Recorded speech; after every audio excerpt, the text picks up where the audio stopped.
अहमदाबाद वाला जो विमान दुर्घटना हुआ ना air India Boeing 787 dream liner, अभी तो बस ये है कि टेक ऑफ करने के टाइम पे वो V2 तक पहुंच ही नहीं पाया और विमान दुर्घटना हो गया। जब वो दौड़ता है जहाज रनवे पे, जब वो प्रॉपर स्पीड गेन कर लेता है और रनवे आधा से ज्यादा खत्म हो जाती है, तो को पायलट बोलता है कैप्टन से कि V1 क्या आप ब्रेक नहीं लगा सकते हो, क्योंकि ब्रेक लगाओगी ना तो 80% रनवे खत्म हो चुका है, थूर लोगे आगे जाकर, एनी हाउ उड़ जाना है। कंडीशंस तो ठीक नहीं है अंदर से उसके, अभी चूंकि ये क्या नाम है, अभी इसका कोई रिपोर्ट ब्लैक बॉक्स का आया नहीं है। जैसे ब्लैक बॉक्स का रिपोर्ट आ जाएगा एकदम डिटेल से बताएंगे आप लोग को। जैसे नेपाल में दुर्घटना हुई थी ना, कंडीशन लिबरवा खींच दी थी, 2000 फीट एक सेफ हाइट माना जाता है कि वहाँ पायलट कुछ डिसीजन लेने के लिए है, कुछ गड़बड़ी आती है तो हो जाता है। V2 वहाँ उसके आगे 2000, ये 600 फीट पे पहुंचा था और 600 फीट पे इंस्टॉल कर गया। विमान इंस्टॉल किया है, अब इंस्टॉल करने का कारण इंजन फेलियर है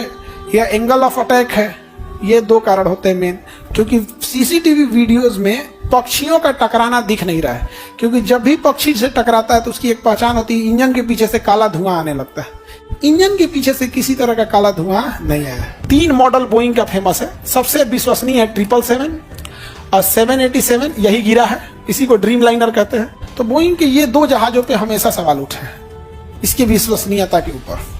मैक्स तो 2 महीना में धाए गिरा था, भारत सरकार ने रोक लगा दिया था, 777 मैक्स में नहीं उड़ना है, और इंडिया में मैक्स में था। जब हम न्यूज पढ़ रहे थे ना तो हम लोग मैक्स में बैठे थे। अहमदाबाद वाला जो विमान दुर्घटना हुआ ना air India Boeing 787 dream liner, air India के ड्रीम लाइनर में हम लोग भी बैठे हैं, और वो फ्लाइट दिल्ली से अहमदाबाद भी जाती है।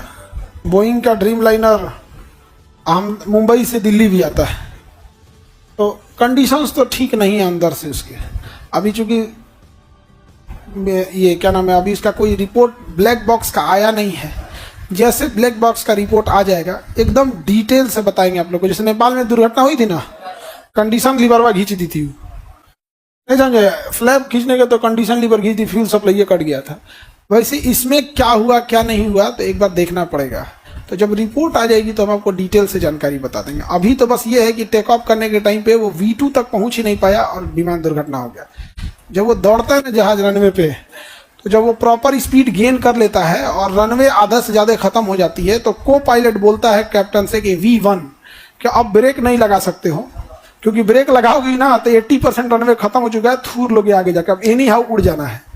V1 लेके उड़ जाता है, फिर एक सर्टेन हाइट तक 2000 फीट तक पहुंच जाता है। तो 2000 फीट एक सेफ हाइट माना जाता है कि वहां पायलट कुछ डिसीजन लेने के लिए है, कुछ गड़बड़ी आती है तो हो जाता है। V2 वहां उसके आगे 2000, ये 600 फीट पे पहुंचा था।